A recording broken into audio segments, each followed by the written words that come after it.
What's up, you guys? Welcome to Fightful. It's September 24th, 2025. It's Wednesday. I am Sean Ross Sapp, and you know what that means. We're about to hump for an hour. Not like this fella's doing over here. It's our mascot's a camel, buddy. What's wrong with you? It's Wednesday. It's the middle of the day. Mind in the gutter, it's just mind in the gutter. Definitely not in reference to any other potentially recreational physical activities, but we are joined by Frank the Clown. And where don't you know him from? Just being around generally everywhere, including the greatest wrestling match I've ever seen live with Tony Atlas and Shazza McKenzie. But you can see him tonight on Fox, by God, on Fox with fellow wrestling fanatic Dr. Ken Jeong, who has popped up on this thing. 99 to beat. We have Frank the Clown. How you doing, Frank? Oh, wow. Big day, Sean. But, let me rewind a second here. That was the greatest wrestling match you have ever seen. In fact, it was so good, it's on my cagematch.net profile. Oh, no. Because technically it evolved into 2 matches. It made no sense. But you know what? It was entertaining. That's all that matters. No, you know what was entertaining? Watching the promoter not realize that you had brought Mick into it, wondering. I didn't realize.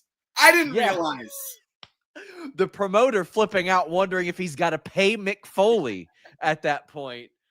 And I had walked up on you guys encountering Tony Atlas. Now, I've seen Shazza before a match. I've wrestled her. I've seen her nervous. Yes. This was a level of nervous I have never witnessed in my life, to the point where you were even like, oh, don't talk to her right now. It's bad. It's bad. Yeah, I mean, there's a bunch of fun stories that came out of that night, but you're 100,000% right. Normally, Shazza's like getting loose and dancing a little bit before she goes out. There was no dancing.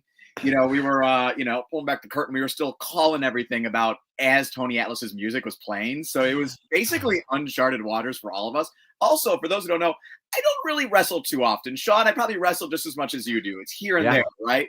So so when I'm kind of thrown out to the wolves like that, like I can adapt, I can adjust on the fly, make it work. But it was quite the scenario. And also, I was just as surprised as the promoter was as to Mick coming through the curtain, because he legitimately won the business for himself. Oh, that's amazing. That is amazing. Squared Circle Expo. Yeah, that's where it was. Lovely Indianapolis, Indiana. I love it. I was there Friday doing media for WWE WrestlePalooza, and it was hilarious because you could tell that once Caitlin Clark went down with an injury, they did not anticipate, first off, maybe even getting to the playoffs, but definitely getting to the second round. So it was this weird makeshift halfway WrestlePalooza, Indiana Fever second round setup there where things were being moved out of the way to accommodate WrestlePalooza. It was very entertaining. But and the Colts are somehow undefeated with Daniel Jones. And the Bengals' old defensive coordinator, and that's a tragedy in its own. Let's see that. Well, we hope that you guys are entertained today. Send a super chat or a humper chat. Get your question or statement on the air. But again, tonight we mentioned 99 to beat. What can you tell us about this show? Yeah, so it's going to be an incredibly entertaining show. The premise of it is there are 100 players, 100 contestants, all competing for $1 million. Now, we're playing a series of childish, simple games that you could play almost at home with like household items. You can akin it to Squid Game, minus the death, of course. But, it's the object is don't finish last. So it does not matter if you are first, second, third, fourth in a particular challenge. You just do not want to finish last, because if you do, you are eliminated. Now, there are different layers to the game as well, where there's team games where the whole team can get wiped out. There's partners, there's team captains, there's like backyard football where you're drafting teams and all of that. So there's strategy, but at the end of the day, it's designed for all the games to essentially make it a level playing field, because we have cast members that are 18 years old all the way to 70, 75 years old. So there's a little bit of everything and everyone on there. So I think people watching at home can invest in certain characters, certain people, perhaps Frank the Clown, wrestling fans. Come on. not particularly revered in the wrestling community always, but come on, show up for tonight and the following Wednesdays and so on and so forth. But yeah, tonight, 9 p.m. Eastern, it's on Fox. If you don't have some sort of live streaming cable service, whatever, it does go up on Hulu tomorrow morning. The following. Okay. Yes. It's going to be great. Encourage everybody, please check that out. We're going to get to some super chats, humper chats. We want to talk about what you guys want to talk about in the wrestling world. And of course, we're going to talk a little bit more about 99 to beat as well.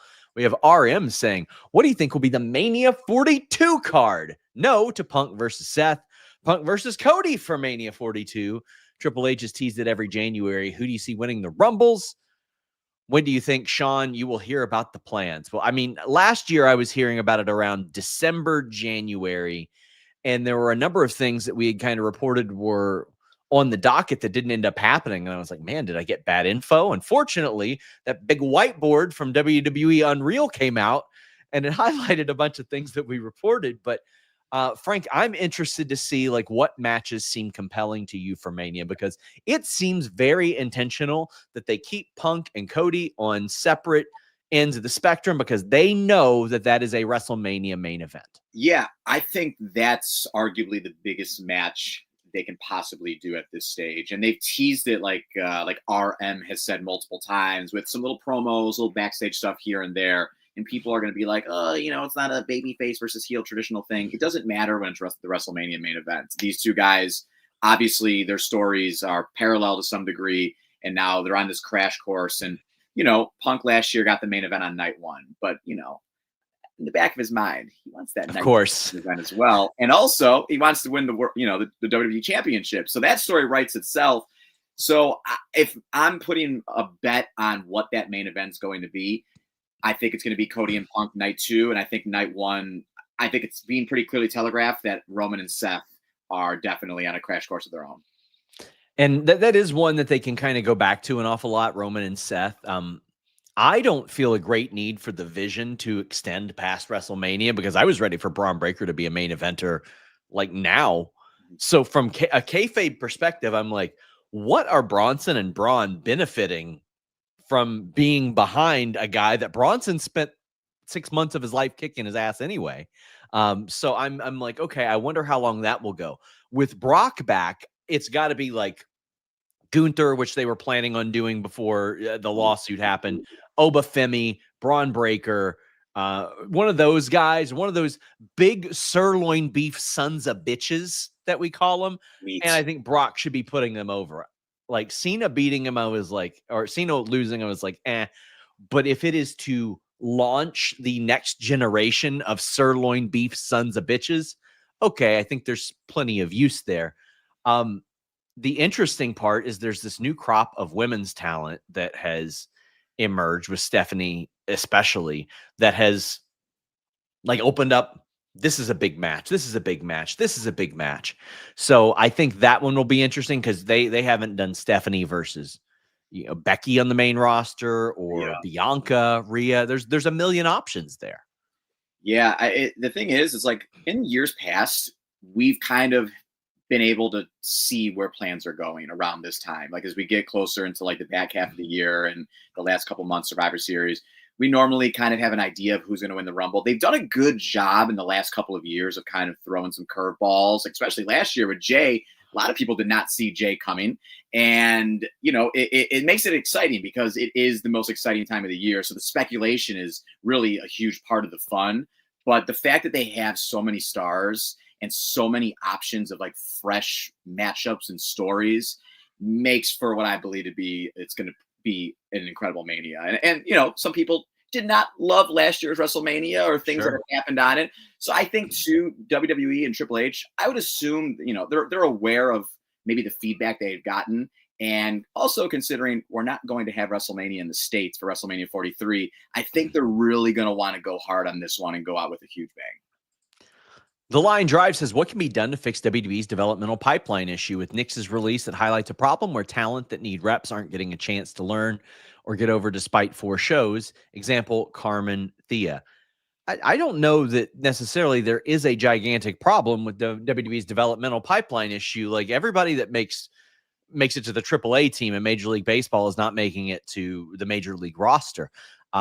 This, first off, they've got a television deal for NXT that they're making a good amount of money on. And quite frankly, listen, some are going to be hits and some are going to be misses. There are going to be naturally people that get signed to ID even, and we've seen them fall off. We are going to see people get signed to NXT that are indie veterans and some that are fresh recruits that just don't fit what WWE is doing. And then they will evolve and they'll move on, and either they will continue to wrestle or they'll go do something else. I don't see like that much of an issue with the WWE developmental pipeline thing. There aren't like a great deal of WWE recruits that are currently flourishing on the main roster, but there are a bunch on NXT that are flourishing, specifically in the women's division, like Sol Ruka. Frank, maybe I'm alone. I don't see a big issue here. No, it's not an issue at all. I mean, honestly, the mantra they're probably subscribing to is like, get over or get out.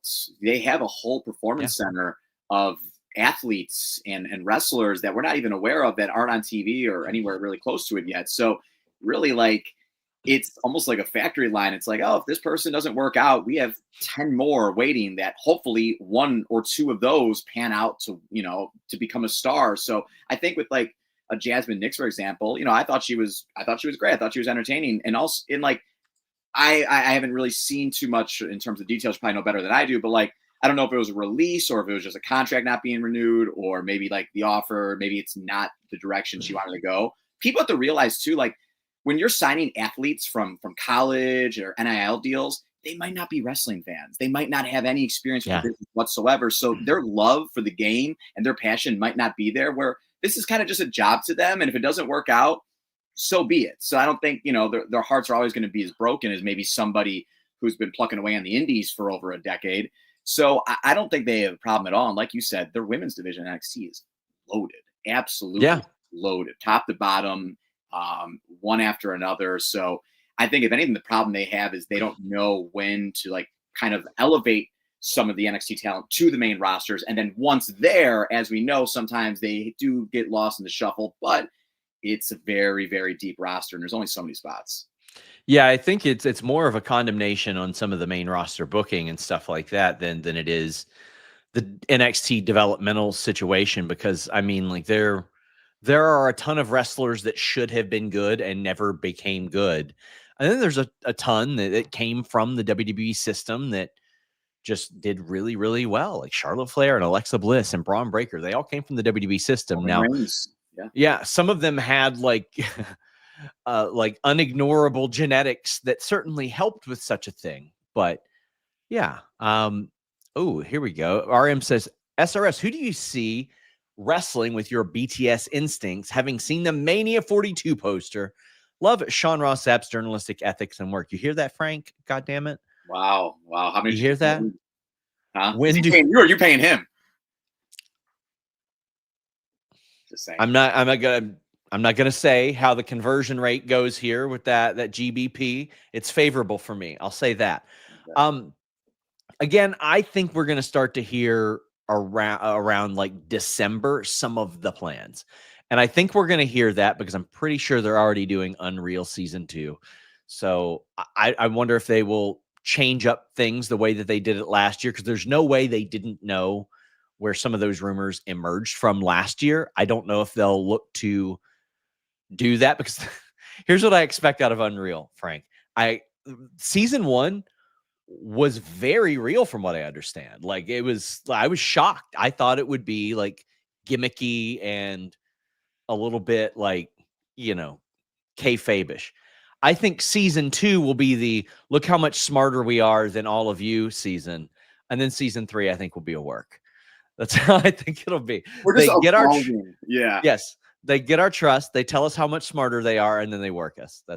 But that's like the era that we exist in now, right? Like it's working the internet and putting stuff out there and confusing the fans, this reality era, so to speak. And this Unreal is absolutely going to be a part of it. They want to be they're already one step ahead of us, because all this is going on right now behind the scenes, but they can edit and shoot things however they want. And then on the back end, after we hear these rumors or news that come out, and then suddenly when this show airs in May or April of next year, whatever it may be, they're going to be like, we gotcha. Yeah. And it's funny because I hear people like calling it like new kayfabe or something like that. And I go, well, not really. Seth Rollins is doing what the Sandman did 30 years ago, where he walked around pretending he was blind. It's old kayfabe. He's just doing it right. What's Like, old is new. yeah, there were people that were like, well, were you upset that happened? No, that's his job. He's supposed to do that. Like, I think it's unrealistic to expect anybody in media or anywhere to know everything. And that's it's irresponsible for people to imply otherwise. He was doing his job and he did it really well, even though some details on it emerged a couple days later. I think that he did a fantastic job, and I admire the fact that he did that, honestly.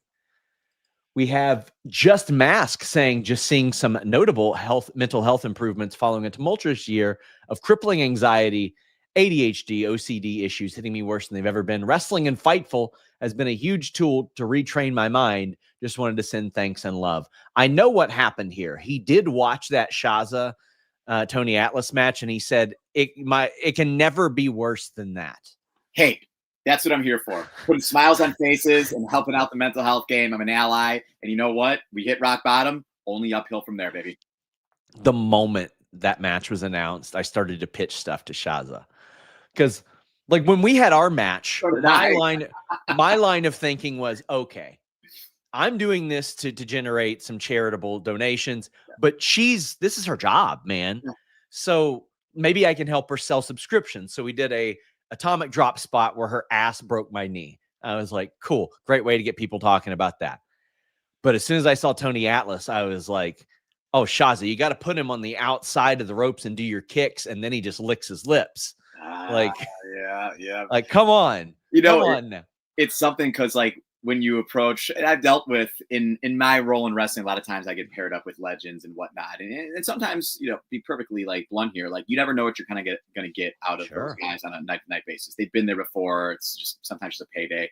So with Tony, I had no relationship with him at all before this. I didn't know what to expect. And I'm like, we're going to have to do this. And like, we got to do the foot stuff. It just works because that's his whole thing. And Shaza's got her page and all that. So, but it's an interesting subject to broach. Now he's very aware of it. And by the way, he couldn't wait to talk about it.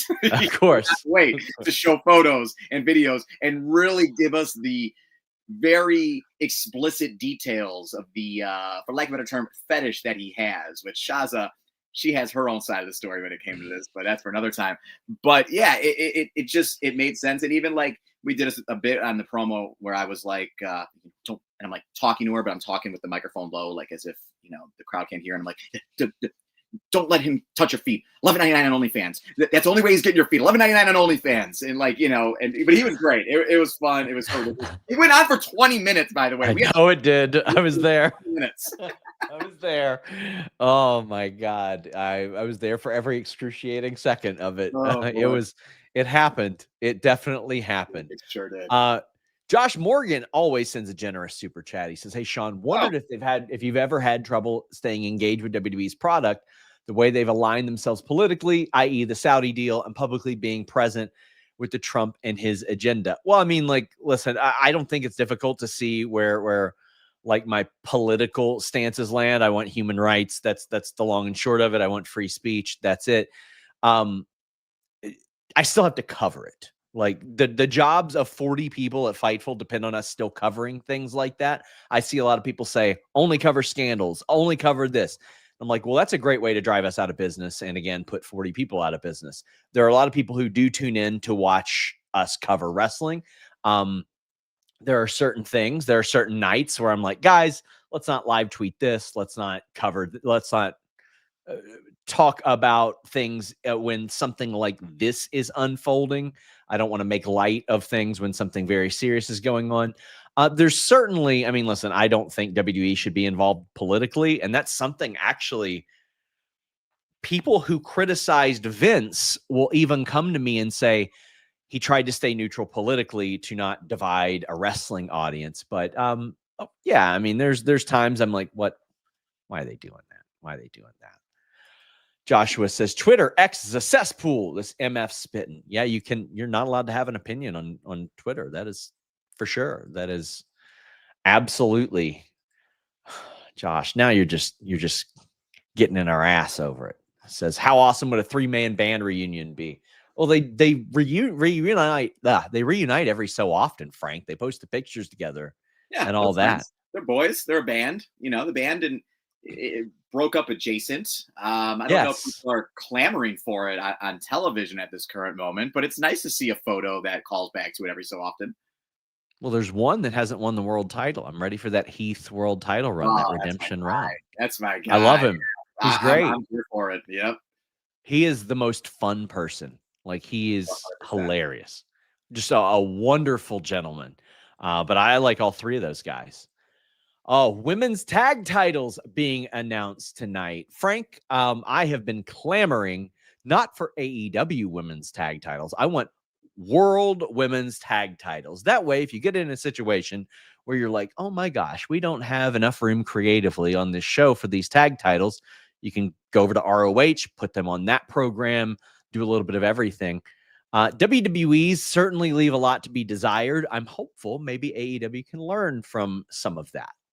Yeah, I mean, just what AEW needs, more championship titles. But, but in this case, it does make sense because they do have a deep women's roster, and it can give a lot of the women that maybe are, not in that title picture currently, with like Mercedes kind of running in on one side of it and now Chris on the other side. Like, it gives them something to kind of fight for. And like you said, maybe there's more time devoted to it on an ROH, where on the Dynamite 2-hour television show, it's not always there. But you're right. Like WWE, they had the intentions to do it right. They introduced these tag titles, and they were supposed to kind of travel across both shows and all that. But then they just vanish and they just get lost in the shuffle. And it's just like they end up just being props more so than prestigious championships. So they get behind it for a little bit, and then slowly it kind of fades into the background. D'Lo Diggs says here with Frank, let's crank. Everyone loved it. I haven't heard that one before. There's lore to that. One time, I asked Virgil to do an interview, and he said, "Yeah, let's crank."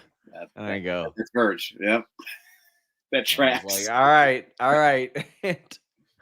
It became a common greeting here. I may steal that. Hey, it's Frank. Crank. No, that doesn't come out. Well, there you go. Yeah. Thoughts on the end angle from NXT last night? There were a lot of TNA talent that pop up. We have a lot more details on that on FightfulSelect.com for subscribers. Please check that out. But there were a lot of people who had been perhaps intentionally left off of this partnership that, quite frankly, had just been on NXT in recent years, or WWE long ago. Matt Cardona hadn't popped up. And you got people like Zaya Brookside and Cedric Alexander, who were in NXT in recent years, showing up.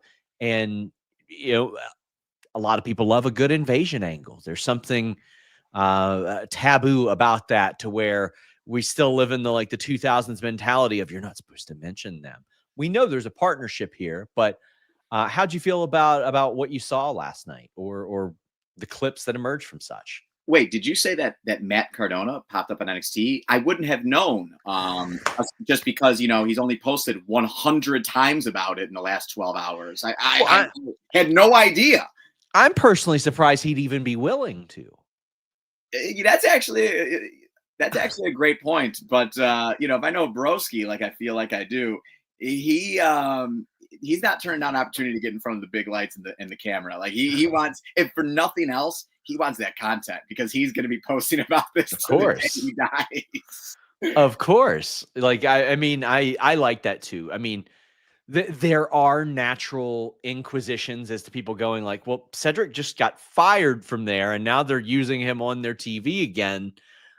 There's certainly some that's a little weird type of thing, but I think that can also add to the story of guy you just fired wants to come back and take you down type of thing. Because very clearly there is a talent exchange here, but listen, we all know that it's scripted. It's okay. But that does add some intrigue to it for me personally. Yeah, and too, if you look at the real life side of things, it is such an interesting dynamic, because like you said, Cedric and other people that have gotten let go are now back shortly thereafter. It has not been long for in particular him. So, it's cool for them. They're back. They're back where they were, and it's you're all kind of under the same umbrella anywho. So, we saw an invasion angle over 25 years ago that some people would say was not the greatest, could have been better. Obviously, a variable of circumstances that took place. But like, this is a very cool thing. If you were to tell us a couple of years ago that TNA would be invading NXT with the likes of like Matt Cardona, Mance Warner, which is awesome for a guy like that, who's really, you know, was plugged away on the indies for so long, and now he's on WWE television. Steph Delander, you know, who's same thing, kind of was let go, never really maybe given that fair shake in NXT when she was there, reinvents herself, and now look. There's a lot of really cool stories. Happy for a lot of those guys and girls that were able to and be back on that platform, and really actually intrigued to see where it goes. And, you know, an invasion angle like this is fun, and there's a lot of really cool talent that's going to be involved. We're running an invasion angle on MyBookie AG. By God, bet on anything, anytime, anywhere. Score a 100% bet back bonus up to $500. Get a $50 bonus with a $100 deposit when you use the code FIGHTFUL. If you up that to a $200 deposit, they will give you a $100 bonus. They've got bet back bonuses for everything: sports, casino, all that good stuff. You can bet with Bitcoin. You can play slot games. They got the best support in the business.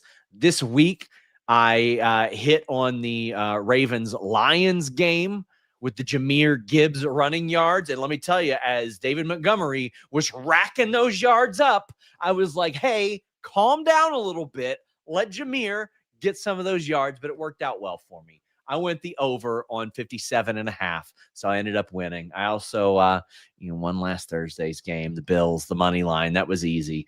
But go over to MyBookie. You can bet on pro wrestling, specifically WWE. If you bet on Brock Lesnar this past weekend, you made some money because he was a heavy underdog over at MyBookie AG. So if you're like, oh my God, you can bet on wrestling? Who would do that? Then go do it. Go do it. Make that money if it's so easy. MyBookie AG. Please only bet what you can, and please bet responsibly, unless you are Frank the Clown. Then by all means, like, just do it irresponsibly as well. Rams game was tough. I'm an LA Rams fan, for those who don't know, and I did bet on the game, as I normally do. And I'm a degenerate, but I'm a pretty savvy sports gambler.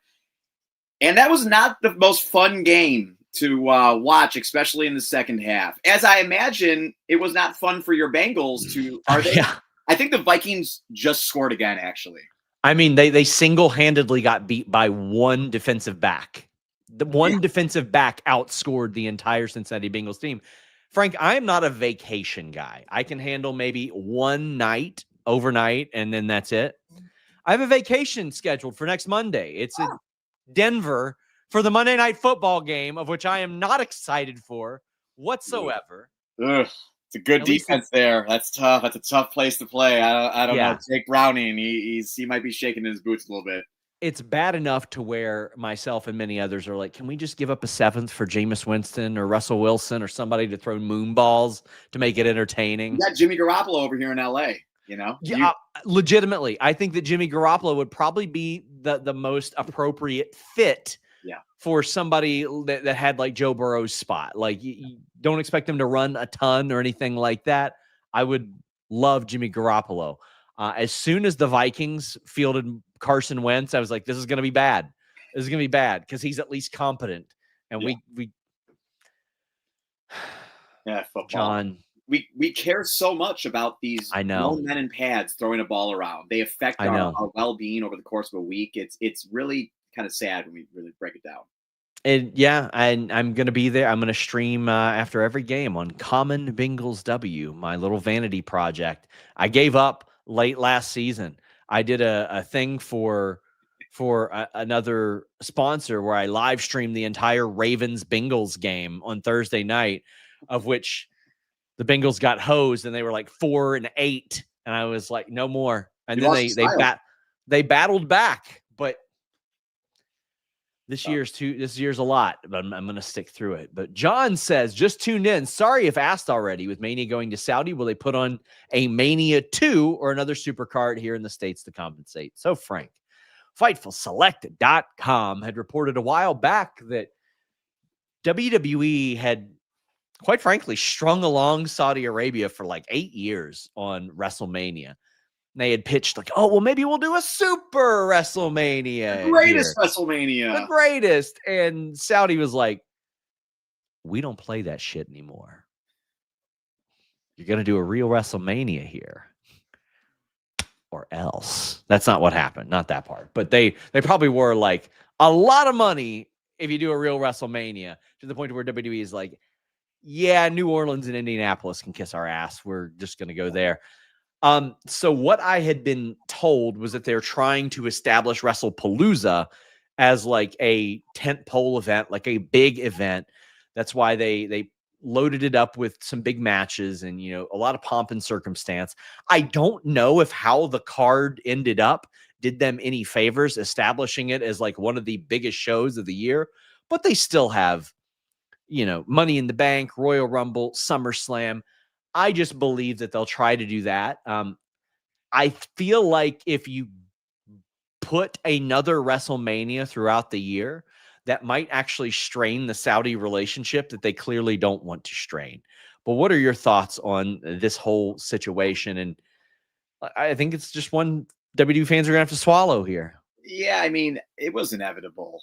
It was just a matter of time. And like you said, like, we're spoiled in the States. We get so many shows, stadium shows. I mean, Survivor Series for the first time is going to be at Petco Park, a stadium show. So, like, they're expanding their horizons when it comes to some of the other pay-per-views being bigger events. It's disappointing, obviously, because fans, WrestleMania sometimes is their one vacation, their one trip of the year where everybody kind of converges on an area. New Orleans, I think you could probably attest to this, is a great host city, not only for WrestleMania, but for all major sporting events. That's why the Super Bowl goes there regularly. That's why the Final Four goes there. National Championship goes there, because it's so logistically perfect in terms of just like the walkability from everywhere. Yes. Not all cities are like that. And also New Orleans, and Frank the Clown, not much of a drinker. He enjoys the Shirley Temple. But to those that like to partake, it's quite the place to do so, New Orleans. But I think the biggest bummer is like again, now that one trip of the year, that WrestleMania one for like the London fans or whoever else international, it's not really available to them because Saudi Arabia is a little bit different of an animal compared to like the UK and whatnot. So, again, inevitable. I have suspicions that the Saudis are going to purchase TKO in the future. They love their wrestling. They love their entertainment. I don't think that's a super hot take by any means. And if they're willing to shell out what they're willing to shell out for one show, WrestleMania, God knows what they'd be willing to shell out to have the whole freaking thing. I think that once WWE's profitability kind of goes down, TKO will be more inclined to possibly sell, because right now they're chipping away at the debt that they accrued to acquire UFC and WWE, and they're doing really well because WWE is just making money hand over fist. I think that once that starts to decline a little bit, that's when that happens, because people in the industry, they'll always talk to me about like what Nick Khan's next thing to conquer is, because he brought WWE to once like unheard of heights. Like Vince McMahon had made everybody think it was a house of cards that would fall apart whenever he left. And as it turns out, they are more successful than they have ever been from a financial standpoint. And Nick Khan is a big part of that.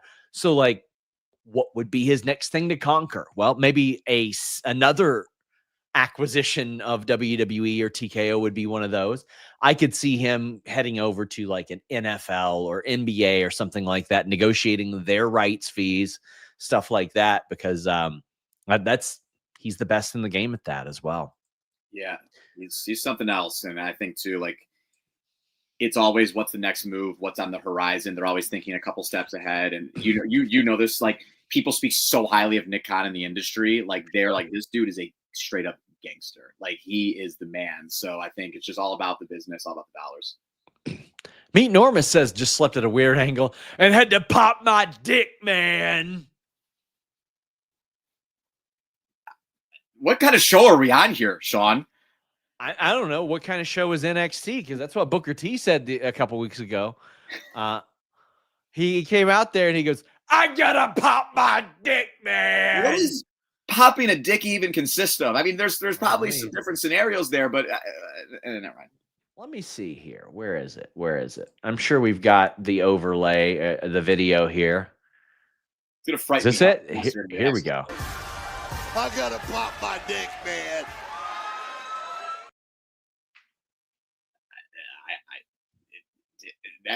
Dick. He's popping something, and whatever it is, it's not good. Who? The man loves the women of NXT. Who doesn't? Very clear. I mean, he said what he said. He says things. Is a women's tag tourney on the way in AEW. Lots of Easter eggs, bruvs. Well, first off, AEW got an incredible infusion of talent back into the company. Beth Phoenix pops up as Beth Copeland. You got Eddie Kingston back. That match, not good, but still glad he's back. Orange Cassidy's coming back. Jack Perry is back. And not only that, Jurassic Express is back. And Pac is back, looking like he's fresh out of the Oasis reunion. So a lot of people back for AEW. I think that they're making a concentrated effort to reinvigorate their tag division, but I would hope that tonight's announcement is a women's world tag team tournament. Yeah, that's what I'm hoping, but I'm hopeful for this, Frank. Yeah, I mean, AEW, I think, like you said, there's this influx of talent that's been on the shelf or new talent they brought in. And obviously their roster is insane. There's only so many spots, as we were talking about earlier. But yeah, women's tag team tournament, I think, would be really exciting.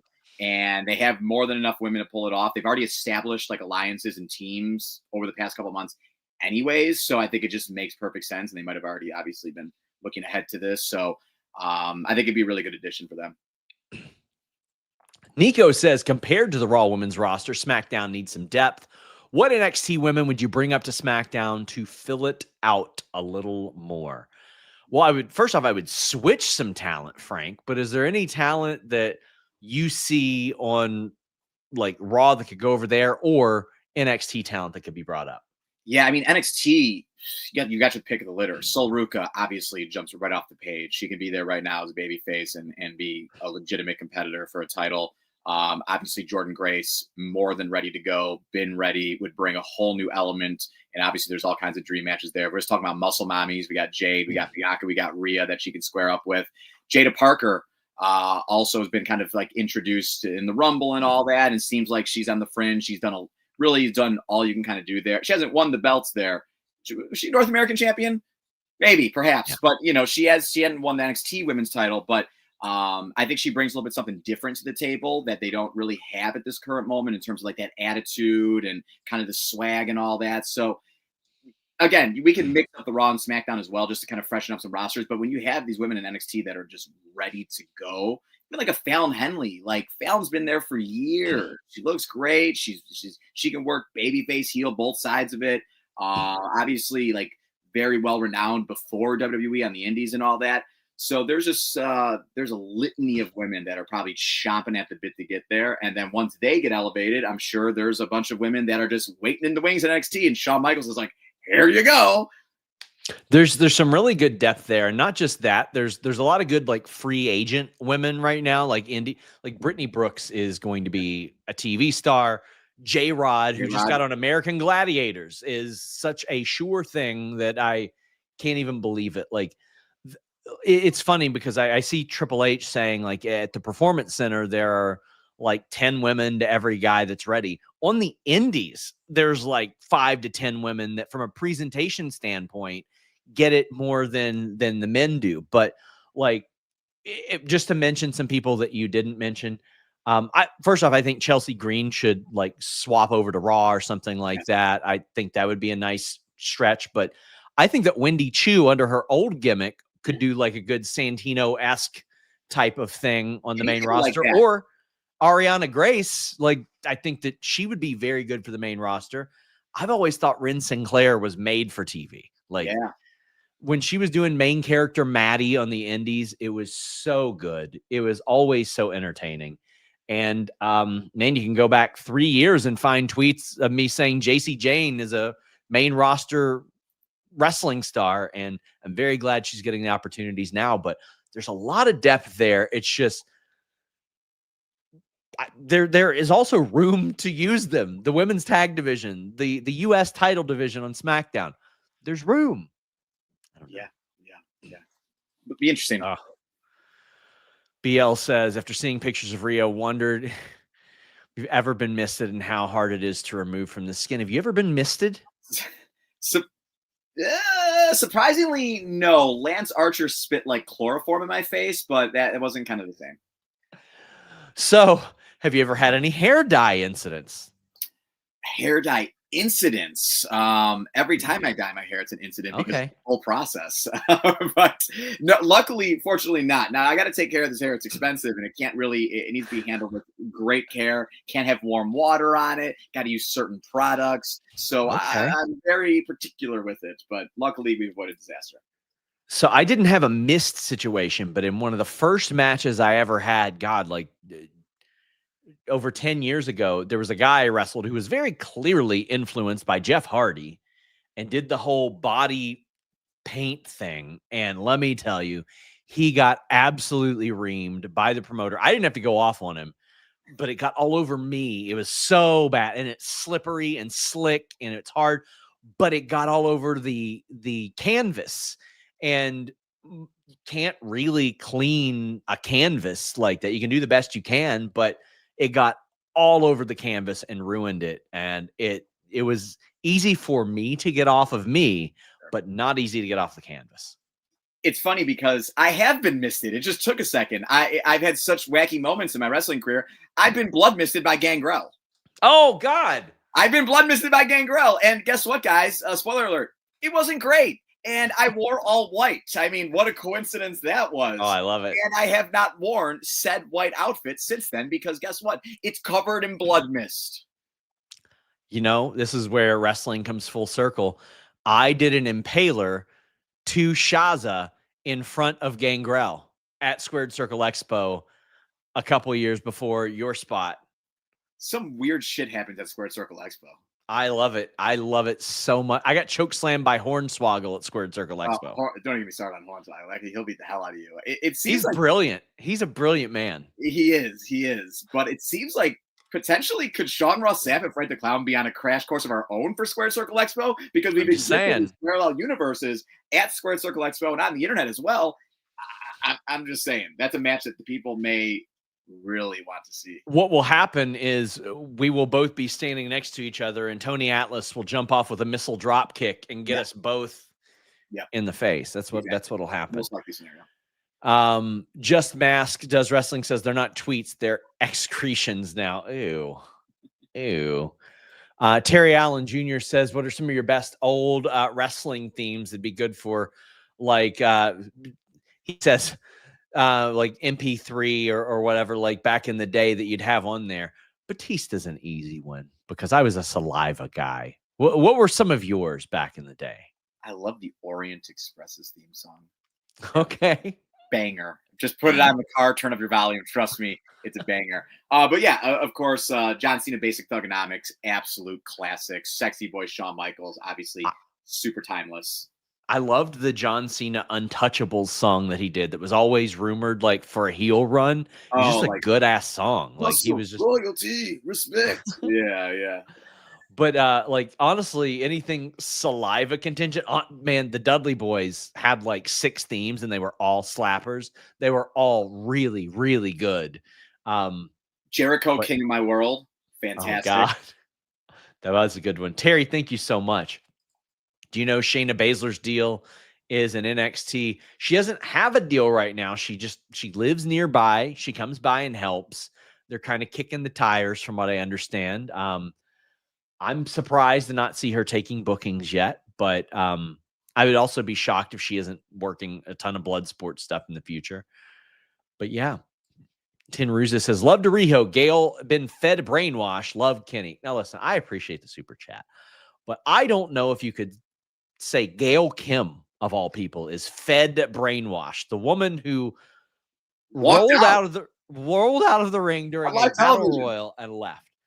There are many things in that she said over the last week or so that I don't agree with, but like these are wrestling opinions, guys. There are people saying she ruined her whole career and reputation. I'm like, it's Twitter. Come on, guys. Like, Zach Sean. Either way. And I don't have to agree with any of I ain't got to agree with Brett Lauderdale or Gail Kim or anybody else. I like them. I like those people. I don't have to dislike it, change my entire opinion of somebody based on their wrestling opinion, no matter how much I disagree with it. Tell us how you really feel. Tell us how you really feel, Sean Ross Sapp. I'll tell you how I really feel. I feel like being a wrestling fan is very expensive these days, Frank, unless you have NordVPN.com/Fightful. Transition. What a segue. And it's not just me saying it. Stephanie McMahon is saying it. Even Stephanie, rich as hell, is like, man, y'all need a VPN. You can't be doing all this. You can't be paying $30 for ESPN Unlimited. You can go get NordVPN.com/Fightful, download the app on your desktop, your PC, your laptop, your smart TV, put it on your router, change your virtual location. Maybe you want to chill in Luxembourg virtually. Change your virtual location, log into your Netflix account. Netflix is remarkably chill about it. They just want your subscription. That's all. And you can watch Raw, NXT, SmackDown, and PLEs. You can get AEW pay-per-views at half the price, TNA pay-per-views at half the price as they build towards this Bound for Glory. And that's just a fraction of the features available with NordVPN.com/Fightful, which you can go check out now. Now, I've had people say, oh, but isn't that a cost as well? Yeah, about $298 a month, bucko. NordVPN.com/Fightful. And there's a 30-day money-back guarantee. So maybe you just want to try it out and decide if you like it. They've got 30-day money-back guarantees. And if you're like, man, I'm old, I don't know how to use technology, they've got tech support that will walk you through it. They got the Threat Protection Pro, global server network, the fastest VPN on the planet.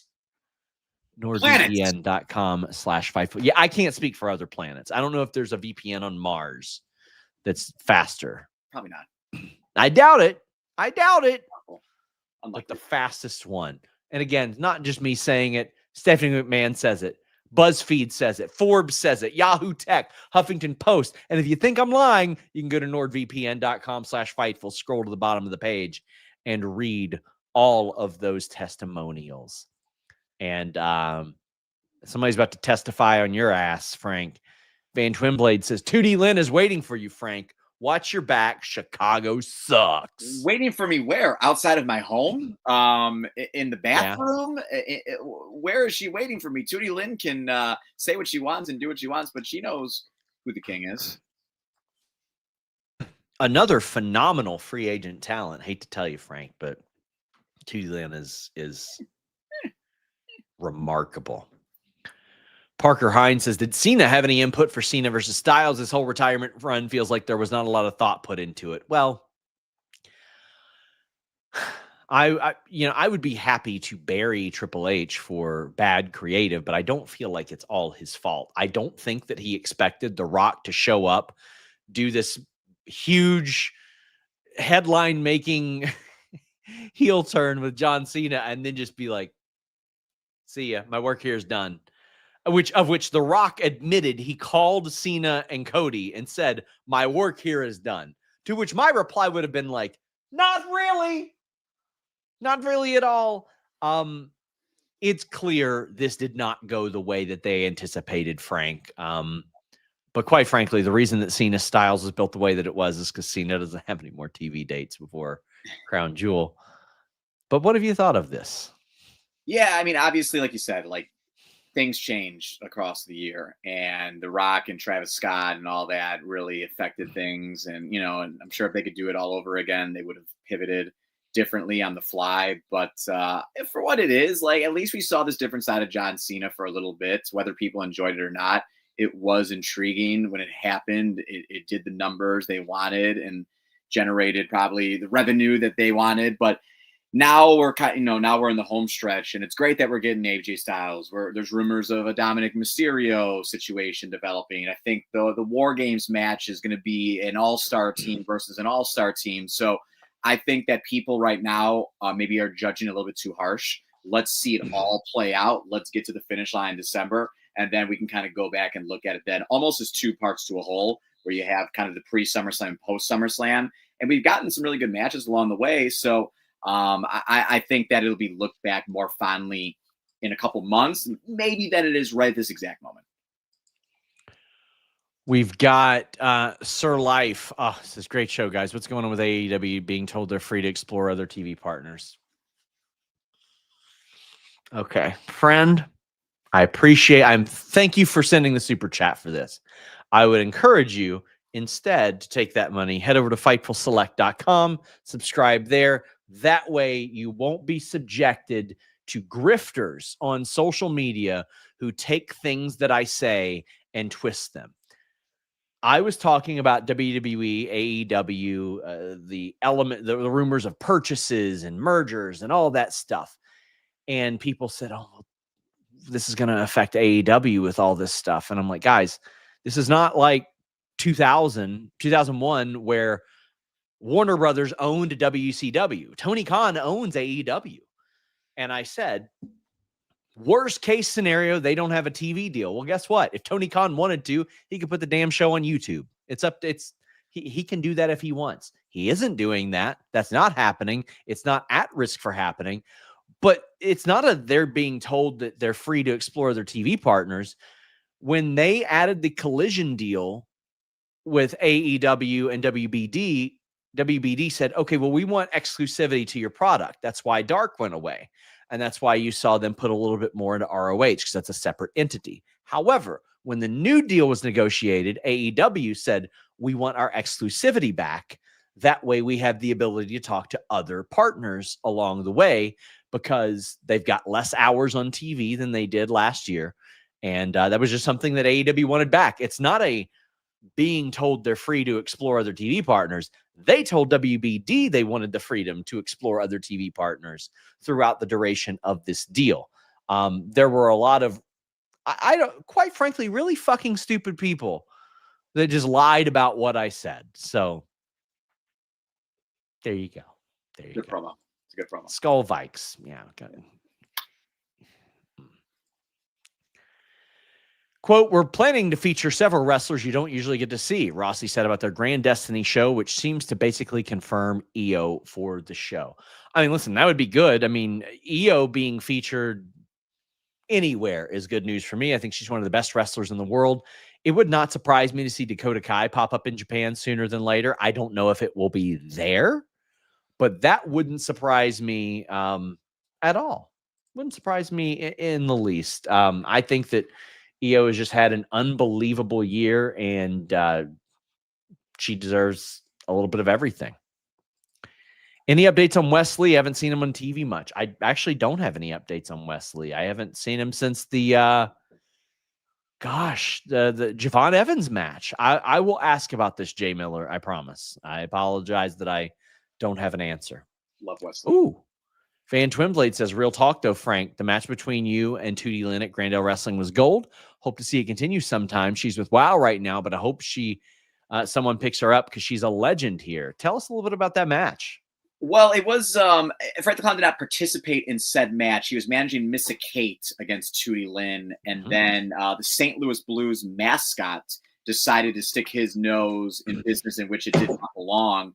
2 consecutive years there in St. Louis. I come there representing Chicago, the greatest city in the world, and not the second-rate city known as St. Louis. And yet this mascot, Bluey, really clever name. Is his name Bluey? That's another.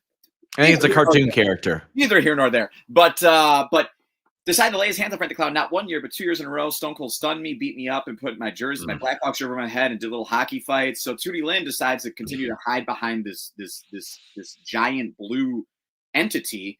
But this is a good segue because Frank the Clown will be back in St. Louis for Grandel Wrestling on October 4th. I'm sorry to hear that. Don't believe it. I know. I was once a St. Louis Rams fan. Thank God they're in Los Angeles now.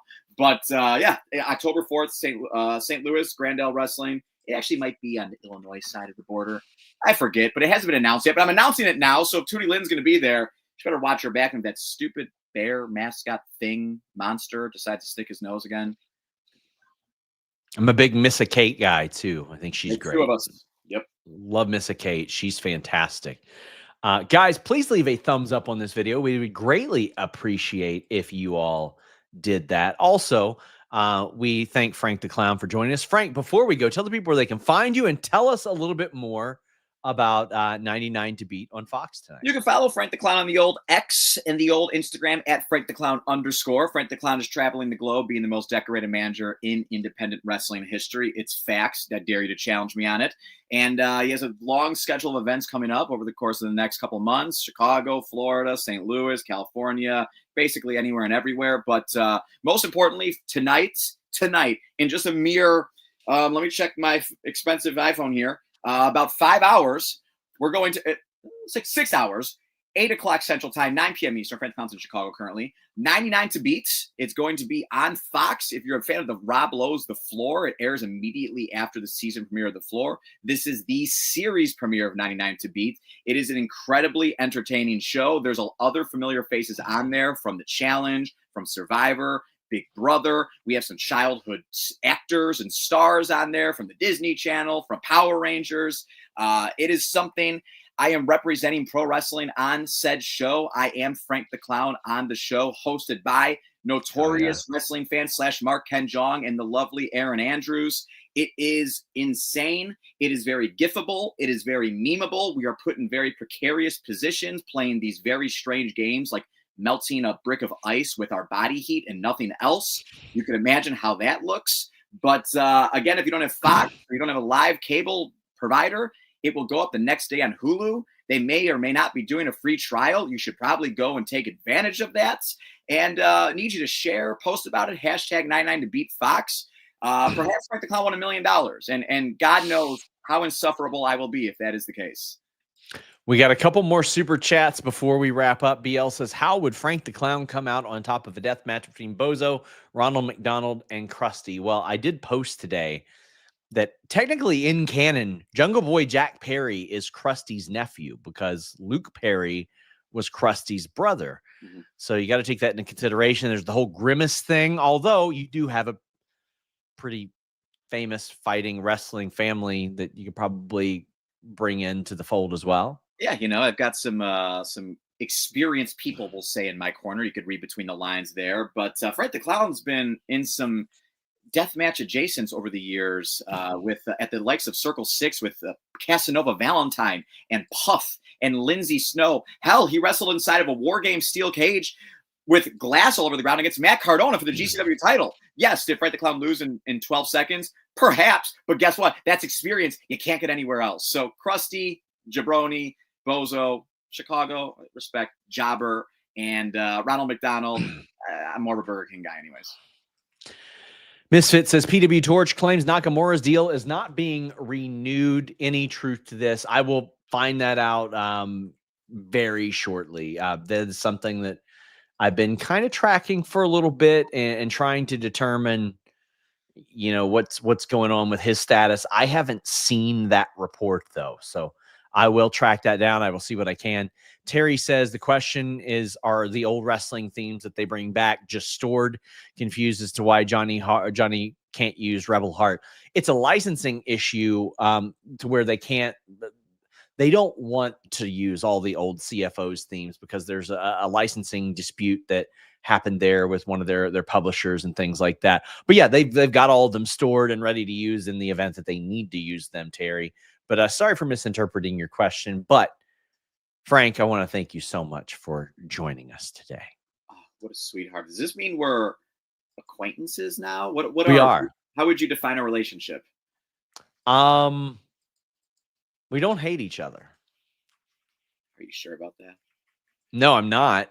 But I mean, listen, I respect your grift. Hey, somebody called me a scrappy, carny piece of shit the other day, and I swear to God, I think it was the best compliment I've ever gotten in my life. That's the intro, like the John Cena. He's a scrappy, carny piece of shit. That's me. Yeah. Worth noting, Joel Pearl is with me here. I don't see that report anywhere about Nakamura. So, hate to tell you, but I have been monitoring his contract situation. Hey, we're off here. What's 99 to beat tonight? We would appreciate it. Until next time, we're out.